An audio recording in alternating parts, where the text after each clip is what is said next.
শালবন গ্রামে মধ্যরাতে যখন সব ঘুমিয়ে যায়, তখন রাকিব একা তার ঘরে বসে থাকে। হাতে মোবাইলের আলো, চোখে ভয়। হঠাৎ ঘরের কোনায় কে যেন নড়াচড়া করছে।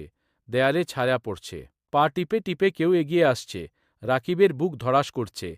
শ্বাস বন্ধ হয়ে যাচ্ছে। সেই অশরীরই আরও কাছে আসছে। ফোনের আলো কাঁপছে। এবার আর কোনো রক্ষা নেই। শালবনের অশুভ সন্ধ্যা আসছে। যা শুরু হয়েছে, তা আর থামবে না।